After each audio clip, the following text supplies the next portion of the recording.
Subscribe कीजिए हमारा channel सत्यम education hub और लेटेस्ट वीडियो नोटिफिकेशन के लिए बेल आइकन को दबाएं। हेलो दोस्तों, कैसे हो सभी? आशा करता हूं अच्छे होंगे। दोस्तों, आज है 7 जून। 7 जून 2020 से संबंधित जितने भी महत्वपूर्ण करंट अफेयर्स बनेंगे हम इस क्लास में डिस्कस करेंगे और प्रत्येक क्वेश्चन से रिलेटेड इंपॉर्टेंट फैक्ट भी मैं आपको बताऊंगा, तो पूरा वीडियो आप ध्यान से देखिए। और दोस्तों, अगर आप आज के वीडियो की पीडीएफ फाइल डाउनलोड करना चाहते हैं तो आप हमारे टेलीग्राम ग्रुप को ज्वाइन कर सकते हैं, जिसका लिंक आपको डिस्क्रिप्शन बॉक्स में मिल जाएगा। तो चलिए दोस्तों, स्टार्ट करते हैं आज के करंट अफेयर्स। पहला क्वेश्चन, हाल ही में किस राज्य ने मिशन बिगिन अगेन शुरू किया है? मिशन बिगिन अगेन जो कि महाराष्ट्र के द्वारा शुरू किया गया है, ये है जो महाराष्ट्र के अंदर लॉकडाउन के अंदर जो छूट दी जा रही है वो छूट 3 फेज में दी जाएगी। इस मिशन के अंतर्गत बिगिन अगेन मिशन के अंतर्गत यह छूट दी जाएगी। दोस्तों, भारत के अंदर अभी 5वां लॉकडाउन चल रहा है, जिसको लॉकडाउन 5 या अनलॉक फर्स्ट नाम दिया गया है। इसी के साथ जो 4 लॉकडाउन पहले हुए हैं, इनकी भी जो टाइम पीरियड है आपको ध्यान रखना चाहिए।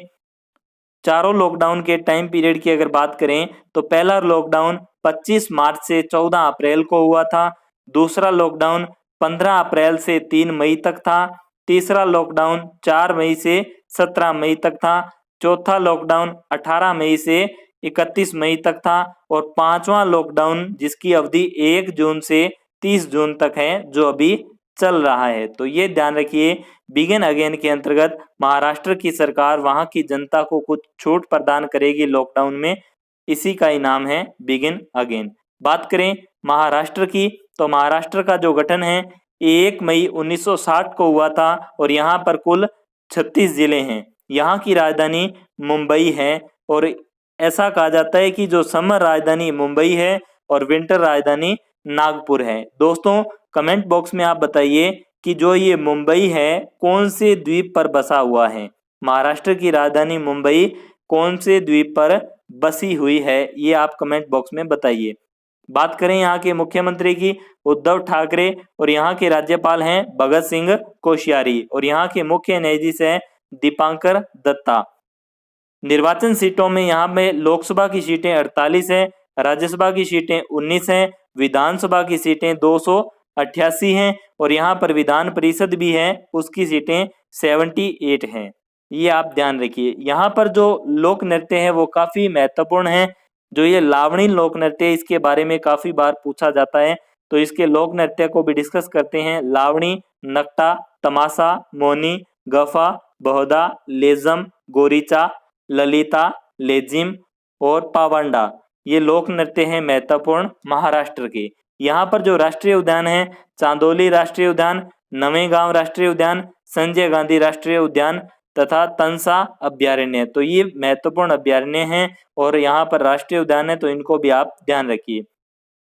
नेक्स्ट क्वेश्चन है, रक्षा मंत्रालय ने 156वीं native combat vehicle 156 native combat vehicle बनाने के लिए किसके साथ 1094 करोड़ रुपए का सौदा किया है?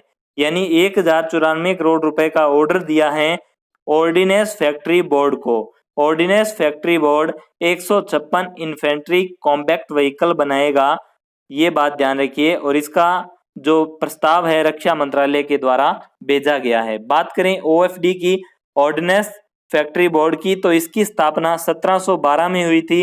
हेडक्वार्टर है इसका कोलकाता में और इसके चेयरमैन व डायरेक्टर जनरल हैं हरि मोहन। नेक्स्ट क्वेश्चन है, हाल ही में अनिल सूरी का कोविड-19 के कारण 77 साल की उम्र में निधन हो गया। यह क्या थे?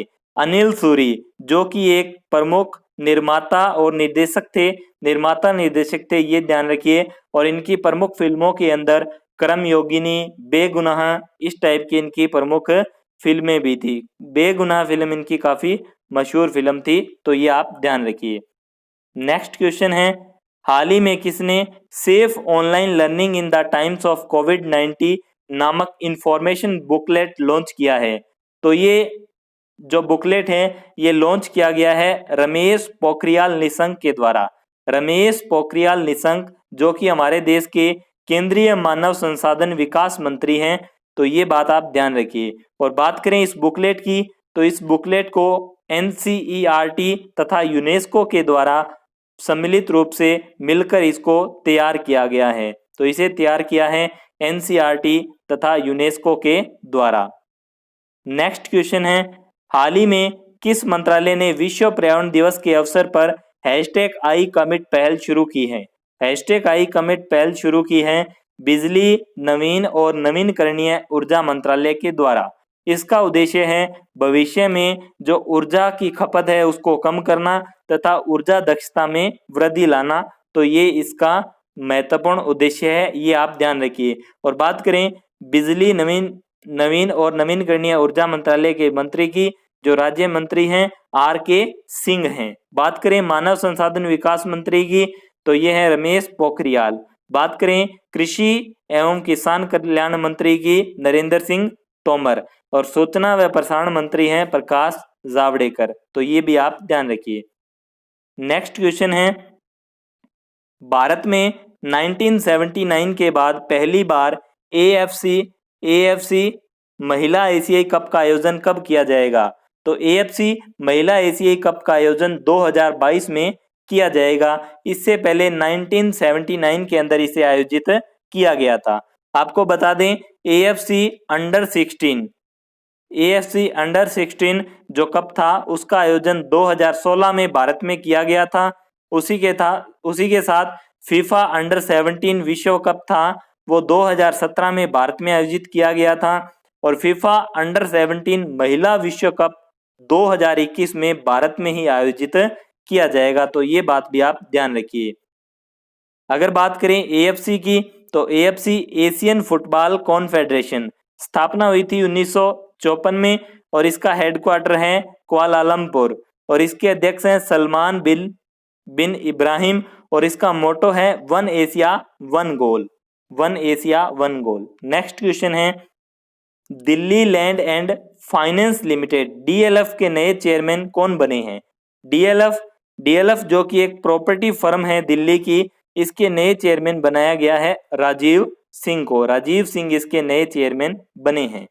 नेक्स्ट क्वेश्चन है, किस बैंक ने समर ट्रीट्स नामक अभियान शुरू किया है? समर ट्रीट्स जो अभियान है, इसके तहत जो मर्चेंट हैं, जो वेतन भोगी हैं, स्वरोजगार ग्राहक हैं, इनको नो कॉस्ट EMI और नो डाउन पेमेंट पर ऋण उपलब्ध करवाएगा HDFC बैंक। यानी इनको नो कॉस्ट EMI और नो डाउन पेमेंट पर ऋण देगा कौन सा बैंक? HDFC bank. और कौन से अभियान के अंतर्गत? समर ट्रीट्स अभियान के अंतर्गत। बात करें HDFC बैंक की, तो इसकी फुल फॉर्म है housing development finance corporation limited. स्थापना हुई थी 1994 में और इसका हेडक्वार्टर है मुंबई में। इसके MD हैं आदित्य पुरी। इसके गैर कार्यकारी चेयरमैन हैं श्यामला गोपीनाथ। और इसकी टैगलाइन है वी अंडरस्टैंड योर वर्ड। तो ये आप ध्यान रखिए। नेक्स्ट क्वेश्चन है, G20 देशों ने कोविड-19 के खिलाफ लड़ने के लिए कितने बिलियन डॉलर से अधिक की प्रतिबद्धता व्यक्त की है? तो G20 देशों ने 21 बिलियन अमेरिकी डॉलर से भी अधिक की प्रतिबद्धता है जो व्यक्त की है कोविड-19 से लड़ने के लिए। जो 21 बिलियन अमेरिकी डॉलर हैं, इनका इस्तेमाल अनुसंधान व चिकित्सा के विकास में किया जाएगा। बात करें G20 की, तो G20 स्थापना हुई थी 26 सितंबर 1999 को और इसके अध्यक्ष हैं किंग सलमान बिन अब्दुल अजीज। और इसके सदस्य देश में 20 सदस्य हैं। G20 ग्रुप ऑफ 20 बोला जाता है। अर्जेंटीना, ऑस्ट्रेलिया, ब्राजील, कनाडा, चीन, यूरोपियन संघ, France, Germany, Bharat, Indonesia, Italy, Japan, Mexico, रूस, सऊदी अरब, दक्षिण अफ्रीका, दक्षिण कोरिया, तुर्की, यूनाइटेड किंगडम और संयुक्त राज्य अमेरिका। दोस्तों, इन नामों के अंदर एक ऐसा नाम भी है जिसे एशिया का प्रवेश द्वार कहा जाता है। तो कमेंट बॉक्स में बताइए कि एशिया का प्रवेश द्वार कौन से देश को कहा जाता है। इन 20 देशों के अंदर ही वह एक नाम है। कमेंट बॉक्स में आप बताइए। नेक्स्ट क्वेश्चन है, राष्ट्रीय बाघ संरक्षण प्राधिकरण NTCA के आंकड़ों के अनुसार 2012 से 2019 के बीच राज्य में बाघों की सबसे अधिक मौतें कहाँ हुई? तो राज्य में बाघों की सर्वाधिक जो मौतें हैं वो मध्य प्रदेश के अंदर हुई है।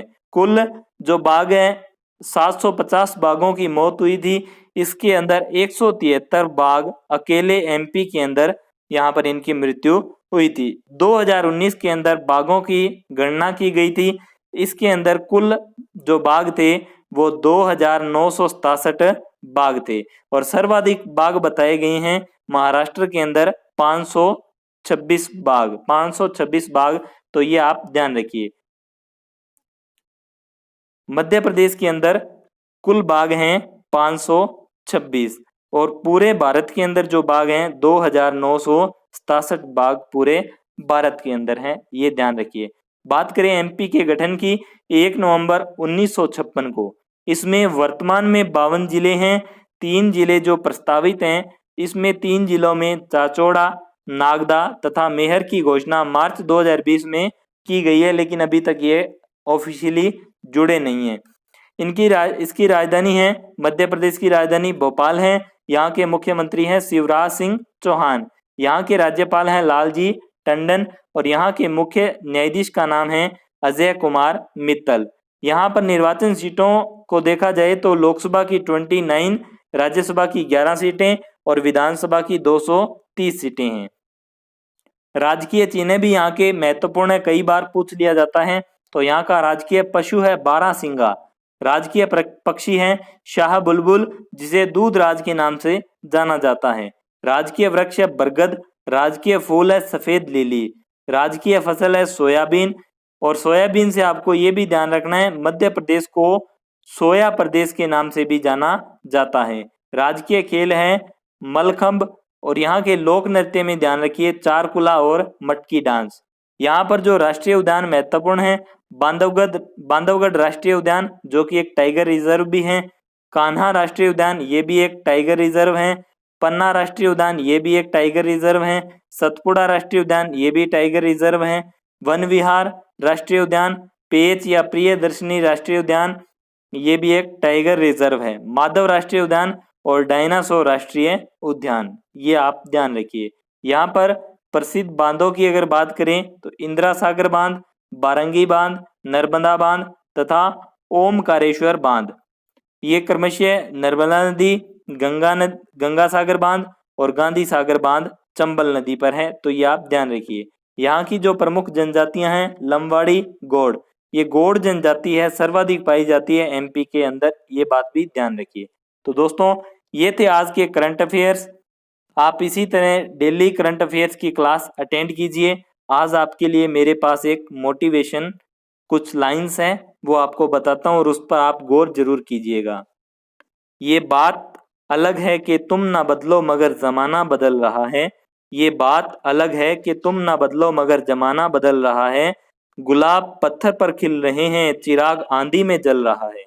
गुलाब पत्थर पर खिल रहे हैं, चिराग आंधी में जल रहा है। यही जुनून यही ख्वाब मेरा है, वहां चिराग जला दूं जहां अंधेरा है। वहां चिराग जला दूं जहां अंधेरा है। तो दोस्तों आप अच्छे से मेहनत कीजिए अपने टारगेट को। अभी आपके पास ये अच्छा टाइम है कि अपने टारगेट को अचीव कर सकते हो। ज़्यादा से ज़्यादा स्टडी कीजिए, घर में रहिए, सुरक्षित रहिए। अपने परिवारजनों को भी जो कोविड-19 महामारी चल रही है इसके बारे में जागरूक कीजिए। तो दोस्तों आज की क्लास में इतना ही। कल की क्लास में फिर से मिलेंगे करंट जीके के साथ। तो दोस्तों अगर आपको वीडियो अच्छी लगी है, हेल्पफुल लगी है, तो अपने दोस्तों में जरूर शेयर कीजिएगा। और अगर आपने अभी तक हमारे चैनल को सब्सक्राइब नहीं किया है तो चैनल को भी सब्सक्राइब कीजिए। धन्यवाद।